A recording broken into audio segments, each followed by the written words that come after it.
Το 1 δις που λέμε από τα 28 δισεκατομμύρια των τραπεζών έχει να κάνει με την ενίσχυση των αγροτικών επιχειρήσεων, οι οποίες δυσκολεύονται από την ασυδοσία που έχει επέλθει στην αγορά. Δεν το είπατε έτσι, σας το ξαναλέω. Δεν το είπατε έτσι. Μπορούμε να τη διασφαλίσουμε. 1 δις στους αγρότες.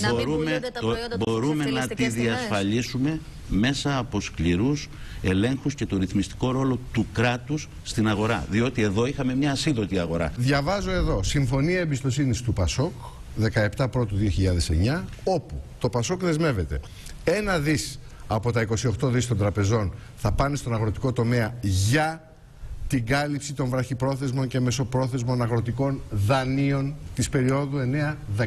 Δανείων. Δεύτερον, άμεση ρύθμιση ληξιπρόθεσμων οφειλών των αγροτών που βαρύνονται από δάνεια με επιμήκυση του χρόνου αποπληρωμής και περίοδο χάριτος 2 ετών. Πάγωμα όλων των ενήμερων δανείων των αγροτών για 2 χρόνια. Και αυτό το κάνουμε.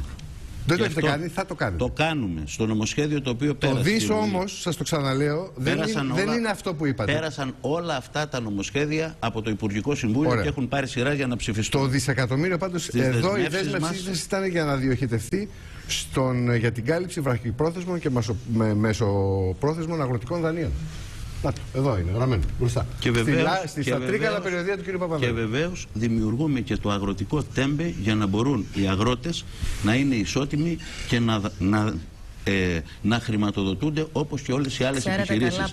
Δηλαδή όλα τα μέτρα που έχουμε πάρει για όλες τις άλλες επιχειρήσεις, τα ίδια μέτρα παίρνουμε και για τους αγρότες. Στον δρόμο κατά βάση για θεσμικά ζητήματα, κυρίως βρίσκονται για οικονομικά.